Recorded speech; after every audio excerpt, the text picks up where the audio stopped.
Welcome back to another episode of Whiskey and Wisdom, the podcast where we pour a glass of something strong and dive deep into the stories, secrets, and souls behind some of the greatest spirits ever bottled.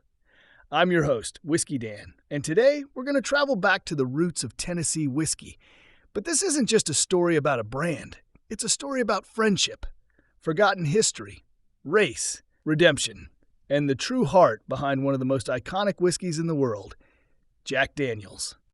More specifically, today we're talking about two men, one whose name you've seen on millions of bottles and one whose name nearly vanished into obscurity. That is, until the truth finally resurfaced. I'm talking about Jack Daniel and Nearest Green. So pour yourself a glass of that charcoal-mellowed goodness, get comfortable, and let's jump in. Part 1, The Legend of Jack. Let's start with the name everyone knows, Jasper Newton Jack Daniel. Jack was born sometime in 1848 or 1850. It's a bit fuzzy because record-keeping back then was about as smooth as unaged moonshine. What we do know is that Jack was one of 10 children, orphaned young, and sent to live with a local preacher, grocer, and distiller named Dan Call in Lynchburg, Tennessee. Now here's where the story gets good.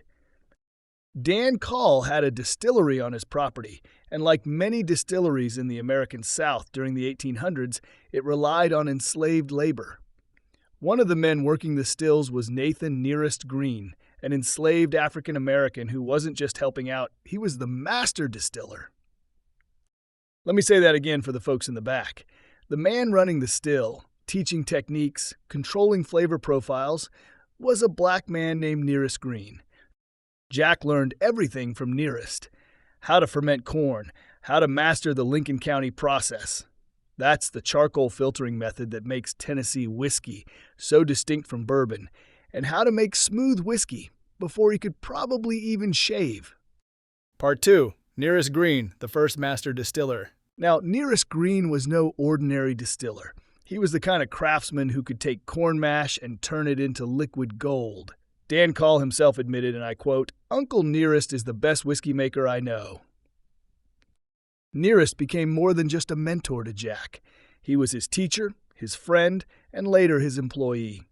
After emancipation, Jack Daniel officially hired Nearest Green to be the first master distiller of the Jack Daniel Distillery, the first officially recorded master distiller in America, period. And yet, for over a century, his name disappeared from the story. But back then, Jack knew. He respected him. Jack even worked alongside Nearest's sons and grandsons for decades. They were family. They were the backbone of that whiskey. And that's where the legacy gets both beautiful and complicated. Part 3, Building a Legend.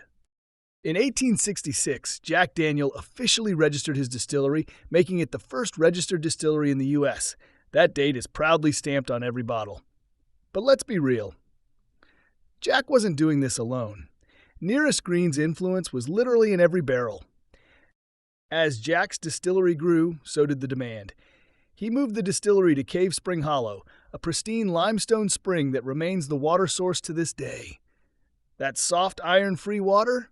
It's the secret sauce behind that mellow, sweet Tennessee whiskey. Jack wore his signature suit, hat, and boots. He marketed the brand like a showman, charisma, class, and a whole lot of hustle. But behind the scenes, the whiskey was still rooted in the process Rav. Nearest taught him. And to Jack's credit, he never denied it.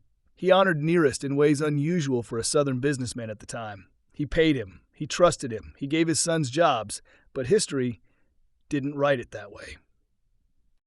Part 4, The Erasure of Nearest Green. When Jack passed the business to his nephew, Lem Motlow, in 1907, the times were changing fast. Lynchburg's small town became the epicenter of a national brand. But as decades passed, especially through Prohibition and the marketing machine of post-war America, Nearest Green's name started to vanish. Whether it was racism, marketing strategy, or simply historical negligence, his contribution faded into myth. The story of Jack became a one-man legend. Nearest became a footnote, if mentioned at all. It wasn't until 2016, over a century later, that everything changed. Part 5, The Revival of the Truth. Let me introduce you to Fawn Weaver. Fawn was a best-selling author and businesswoman who stumbled upon a 2016 New York Times article hinting at the hidden history behind Jack Daniel's whiskey. That article mentioned Nearest Green as the enslaved man who taught Jack Daniel how to make whiskey. Fawn went all in. She moved to Lynchburg. She began researching, interviewing descendants, digging into dusty records. What she uncovered was not just a whisper of truth. It was a rich, vibrant legacy that had been buried for too long. Fawn didn't stop at research. In 2017, she launched Uncle Nearest Premium Whiskey, named after the man who should have been celebrated from the start. Part 6: The Rise of Uncle Nearest. Uncle Nearest whiskey has exploded in popularity. And get this, it's now the fastest-growing independent American whiskey brand in history. It's award-winning, it's critically acclaimed, and it's family-run, with Nearest descendants still involved. Even better, Jack Daniel's and Uncle Nearest distilleries now work together. They launched a joint initiative called the Nearest and Jack Advancement Initiative to support black distillers and entrepreneurs in the spirits industry. So not only has history been corrected, it's been redeemed in the most powerful way. The student and the teacher are now side by side at last. Part 7: What we can learn from Jack and Nearest. This is more than a whiskey story. It's about what happens when we tell the whole truth. It's about mentorship, legacy, respect, and reconciliation. It's about the difference between erasing history and honoring it. Jack Daniel's wouldn't be Jack Daniel's without Nearest Green. And Nearest Green's name now stands proudly on shelves, awards, and history books, not just as a mentor, but as a pioneer. And it also reminds us it's never too late to make things right. Never too late to give credit where it's due. Never too late to raise a glass to the ones who came before us. Closing thoughts. So as we finish this episode of Whiskey and Wisdom, I want to leave you with this. Behind every great spirit is a greater story. And sometimes the most important names aren't on the label, but they should be. To Jack Daniel and Nearest Green, two men who changed the world one barrel at a time, we raise our glasses. And if you haven't already, go grab a bottle of Uncle Nearest 1856. Taste the legacy, share the story, and pass it on. Outro. If you enjoyed this episode, be sure to subscribe, leave a review, and follow us on Instagram at whiskey.wisdom. We'll be back next week with another pour of insight and storytelling. Until then, stay curious, sip slowly, and always drink responsibly.